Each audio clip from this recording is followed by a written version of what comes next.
guys, bienvenue chez la Dwight, it's about everything. On amène les débats, les sujets qui arrivent et il y a un petit clip qui est sorti. Vous savez, des fois, l'Internet, comme je vous dis, tout ressort. Il n'y a rien qui s'oublie sur l'Internet. Mais il y a une petite intervention qu'on avait vue, notre très chère amie, je le prononce bien cette fois là. Dans l'autre vidéo, je l'ai prononcé, vous étiez, merci, vous m'avez corrigé. On est là pour ça. On est là pour corriger Doua. Des fois, Doua prononce à sa façon, mais vous me corrigez. C'est Koba Ladi. C'est ça? Koba Ladi. Koba Ladi. Koba Ladi. C'est comme ça qu'on prononce. On prononce le D, ok? C'est Koba Ladi. Ok? J'ai bien prononcé cette fois. Dites-moi oui. Dites-moi oui quand je fais quelque chose de bon, ok? Donc, on va regarder le tout ensemble. Et concernant son dossier aussi, c'est chaud. C'est très chaud pour lui. Je sais je pense que si les avocats qu'il a, il a des bons avocats, mais ses avocats vont devoir se concentrer sur certaines causes. Je ne suis pas avocate, ok? Mais on va regarder son dossier, comment ça sort, parce qu'il risque beaucoup. Parce qu'on parle d'un décès. Je sais qu'il est traumatisé aussi, c'est quand même son ami. Mais le truc qui arrive, il y a des faits qui ressortent. Et puis, on va aussi revenir sur concernant son test positif. Bref, la vidéo, on va regarder tout ça parce qu'il y a des petites retombées qui sont venues. Donc, je tiens à ramener à jour le tout. It's about everything, as you know. Donc, on amène l'actualité de partout. On voyage toujours ensemble. Là, on retourne direction de la France ensemble. Guys, on voyage en France. Un jour, je vais aller en France. Un jour, je vais venir, je vais faire une vidéo, je vais vous dire, devinez où est-ce que je suis en France. Ok? Et peut-être qui sait, comme... Peut-être je vais faire un meet-up en France. Ah, parce que je vois beaucoup de monde en France me suivre. Ok? Donc, on y va sans perdre l'instant.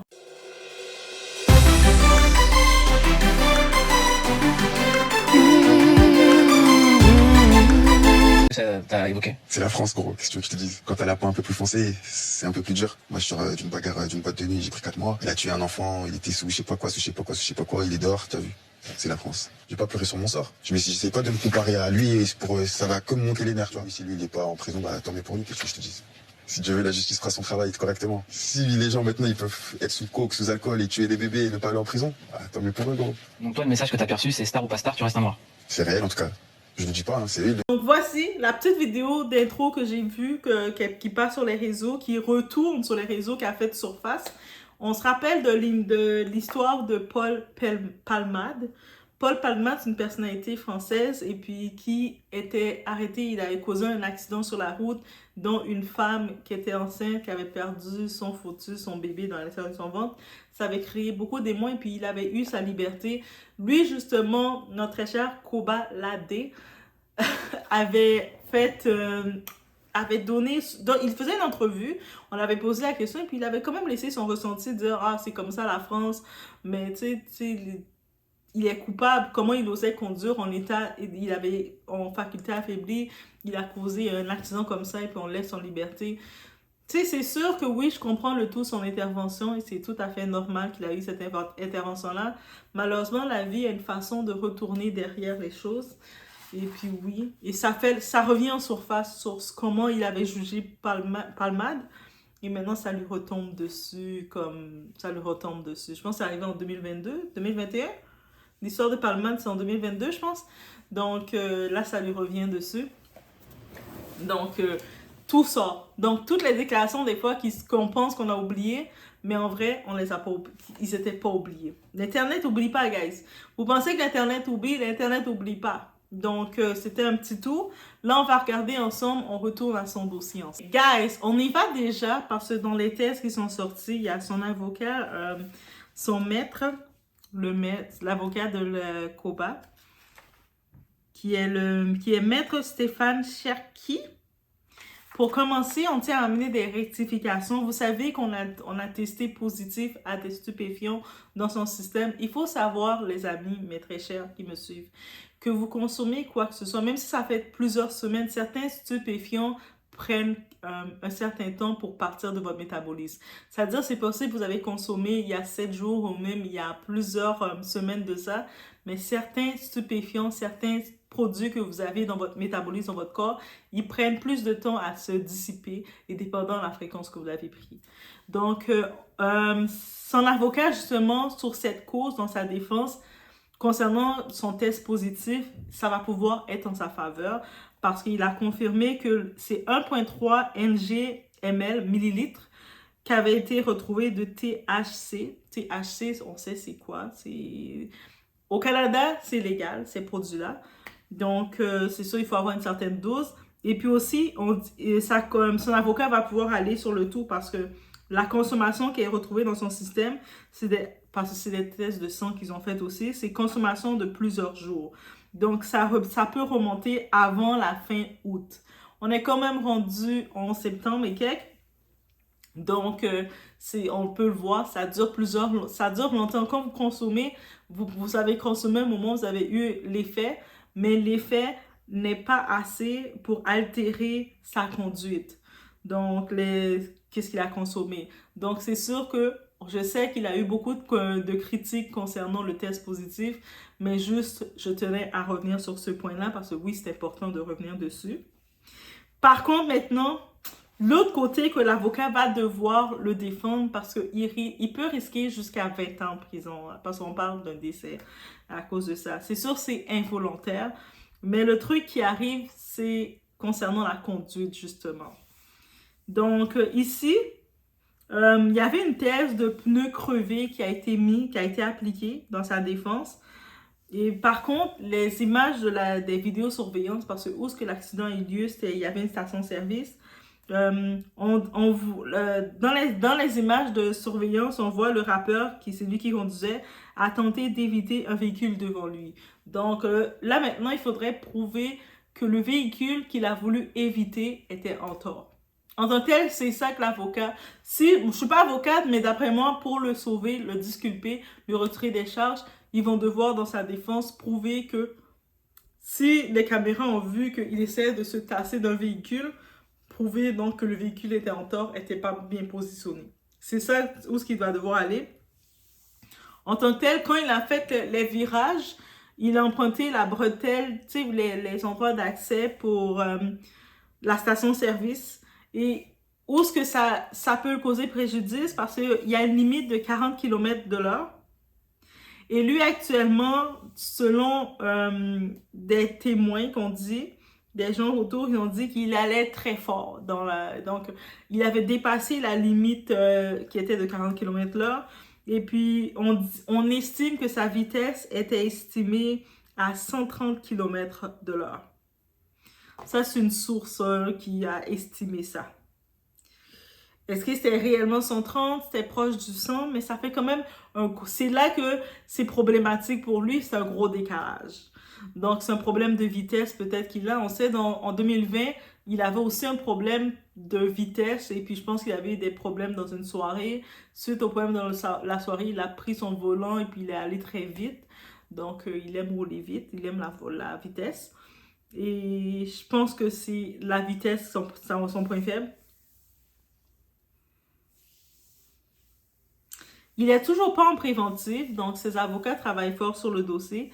Mais là, j'imagine, dans ces avocats, ils ont quand même pu démontrer que oui, son test est positif, mais son test positif avec la consommation qui était dans son système n'a pas pu alterner le tout. Aussi, qu'est-ce que ça confirme pour lui? Qu'il n'avait pas consommé des produits avant de prendre le volant. Mais il y avait des produits qu'il avait consommés qui étaient encore dans son système. Est-ce que vous me suivez dans le rendu là? Donc oui, ça lui donne il y a un certain côté involontaire qu'on peut dire. Maintenant, c'est dans la cause de la vitesse. Comment ça, il roulait aussi vite que ça? Et puis, je sais que autant qu'on peut dire, peut-être que c'était le soir, il était pressé de déposer ses amis parce qu'il déposait son collègue, le styliste. Il y avait une autre femme à l'arrière de l'auto. Est-ce qu'il était sous pression, l'a mis de la pression des conduire? Malheureusement, des fois, il y a des gens qui peuvent te dire, tu peux me déposer chez moi? Ah, man, je suis fatiguée. Allez, ça va être rapide, là, vite, dépose-moi chez moi. Et puis, le conducteur, avec force, il décide de te déposer, mais il est un petit peu fatigué. Arrêtez de faire ça, guys. Moi, je vous dis, je sais pas si c'est cette situation-là, mais ça peut aller dans ce sens-là aussi, parce qu'on le sait. Il y a beaucoup de conducteurs qui sont imposés. Des fois, il y a même des femmes qui imposent leur mari. Tu dois venir me chercher, chérie. Mais je suis fatiguée, chérie. Mais t'es quel genre d'homme que tu viens pas me chercher? T'es pas responsable. Et là, le mari, il vient, il commence à prendre la route, il est tout énervé, tout fatigué. Et puis, n'importe quoi peut arriver. Et priez pour ça aussi. Hein. Faites attention. quand vous faites quelqu'un qu'on vous conduire. Des fois, quand vous voyez la personne insiste pour qu'il n'a pas envie, arrêtez de forcer les gens parce que vous ne savez pas derrière. Quand la personne n'a pas envie de prendre le volant et vous insistez, ça peut arriver aussi. Mais j'imagine, moi, je ne suis pas avocate, mais je pense que les avocats vont pouvoir aller sur ce côté de la défense pour expliquer peut-être qu'il avait de la pression autour de lui, d'aller les déposer, la pression du temps, la fatigue. Parce que même si on peut déterminer qu'il a été positif dans les produits qui étaient dans son système, mais les avocats peuvent déterminer que la dose qui était, c'est des doses de plusieurs jours, c'est pas des doses récentes. Parce que le pourcentage est trop faible pour être des doses récentes. Donc, il n'avait pas consommé, il n'y avait pas cette imprudence de consommer, mais il y a eu un manque de sa part complètement, il était trop rapide dans la vitesse. Donc, il a un problème de vitesse. Peut-être à l'avenir, il réussit à s'en sortir, Koba, embauche un chauffeur. Yo, embauche un chauffeur. Tu sais que tu aimes la vitesse, tu as un problème avec les freins, tu as un problème avec la vitesse. Tu embauches un chauffeur qui va conduire normal pour toi parce que ça fait 2 fois que ça t'arrive là. Il va être des affaires de vitesse comme ça, là, tu me fais commencer à parler créole en plus. C'est pas bon pour toi. So, oui, pour lui, maintenant qu'on regarde ça, c'est chaud. Et donc, maintenant, je pense que quand je regarde comment ça risque d'être pour sa défense, ils vont devoir aller trouver des arguments que ce soit... on dit qu'il a voulu éviter un autre véhicule devant lui. Ils vont devoir aller prendre... Ça serait bon qu'ils nous passent les vidéos de surveillance. Mais je dis qu'ils nous mettent comme si nous, le public, comme ça, on va avoir accès à des preuves comme ça.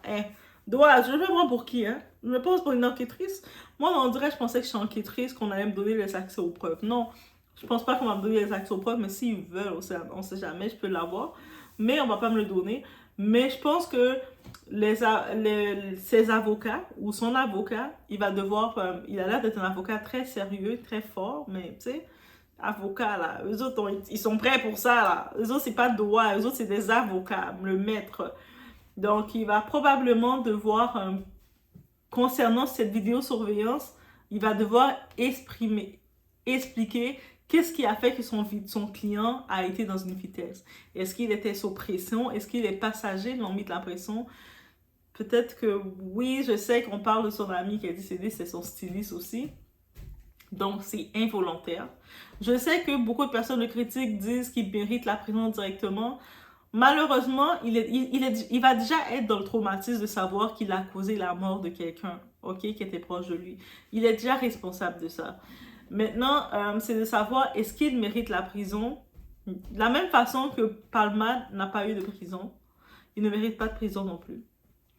Par contre, il mérite des restrictions parce qu'il a clairement un problème de vitesse. Je pense qu'il y a des gens que... Tu dois connaître ta faiblesse. Un moment dans la vie, tu reconnais ta faiblesse. Tu dis, moi, ma faiblesse, c'est quand j'ai des belles autos, je veux rouler rapidement et j'ai pas de contrôle. Ça, c'est une faiblesse. Et puis, il faut faire attention à ça. Donc, c'est des petites rectifications que je tenais à amener sur le dossier de Koba. Donc, on attend la suite. Je pense qu'il y a beaucoup de suites qui vont venir parce que le dossier est tout chaud. Et puis, il risque une grosse peine. J'ai regardé rapidement, il risque jusqu'à 20 ans. Est-ce qu'il mérite le 20 ans? Honnêtement, en regardant l'événement, les détails ajoutés, il ne mérite pas le 20 ans. Par contre, il mérite des restrictions. Peut-être que en 2020, il y a 4 ans de ça, il avait eu un accident sur la route, délit de fuite. Il conduisait. Le problème, c'est qu'il avait conduit rapidement aussi. Peut-être qu'on devrait lui faire des restrictions de prendre le volant pendant les 10 prochaines années. On peut lui donner une pénitence comme ça, qu'il ne prend pas le volant. Il a assez d'argent pour qu'un chauffeur conduise pour lui. Mais je pense que oui, il doit maintenant prévoir ça pendant 10 ans. Oui, je sais, ça vous dit c'est gros. Mais mieux vaut une pénitence comme ça que sur la route, tu n'es peut-être pas responsable pour conduire. Parce que tu penses, tu as regardé le film Too Fast, Too Furious, vitesse, et puis tu penses que tu es dans t'as une auto de course. Donc, on va laisser un chauffeur responsable conduire pour toi. Donc, oui, ça devrait être sa restriction complètement. qu'il ne peut plus conduire pendant les 10 prochaines années. Donc, définitivement, et avant même qu'on lui laisse reconduire, qu'on lui fasse qu'il refasse son permis de conduire, qu'il refasse ses tests et qu'il conduit à une certaine vitesse et il s'assure que son système est clean avant de prendre le volant. C'est-à-dire que on sait que quand on consomme, que ce soit les produits soient légalisés de consommation, mais il faut savoir que c'est pas parce que c'est légalisé que ça ne reste pas dans votre système et que ça n'affecte pas votre faculté. Donc, aussi avec les produits, mais si tu as consommé, mais tu peux plus conduire. Donc, en même temps, ça vous tient une leçon, guys. Vous consommez tel produit, même si c'était le mois dernier que vous avez consommé, mais c'est pas parti dans votre système, là. Même si les effets sont partis, mais c'est toujours dans votre système. Rappelez-vous juste de ça. Donc, je vous laisse sur ce comme les feedbacks concernant Koba. Donc, moi, j'arrête à Koba, là. J'ai Koba la D. Donc, et je bien dit. Ok, mais j'arrête à Koba. Donc, c'était les petits feedbacks du moment. Et s'il y a d'autres feedbacks, on va regarder le déroulement ensemble. On va regarder concernant son équipe, son avocat, son équipe légale, comment ils vont procéder. Mais d'après moi, s'ils veulent gagner leur cause, ils vont vraiment devoir trouver une justification concernant cette vitesse-là. Parce que tu dois aller à une limite de 50, toi, tu es rendu à près de 130, 140. Ou même, il y en a qui ont dit 150. Dans certaines sources, on dit qu'il dépassait 150. Donc, c'est de 40 à 150, il y a quelque chose qui ne s'est pas passé bien là. Tu roulais là comme... Tu peux pas arrêter. Quand tu roules aussi vite que ça, c'est normal que même si tu freines, ça va créer un dérapage ou quelque chose. Et puis, est-ce que maintenant, il va devoir prouver ou concernant les gens, ces passagers, devoir confirmer qu'il a eu une pression? Est-ce que ces passagers l'ont donné de la pression? Vite, je dois rentrer rapidement chez moi. Fais vite, mets du volume. Ou est-ce que quoi que ce soit... Bref, ses pneus, il a dit son pneu a eu une crevaison. Il a eu un problème avec ses pneus. Mais est-ce que c'est à cause qu'il roulait vite comme ça qu'il y a plein de choses qui viennent en compte.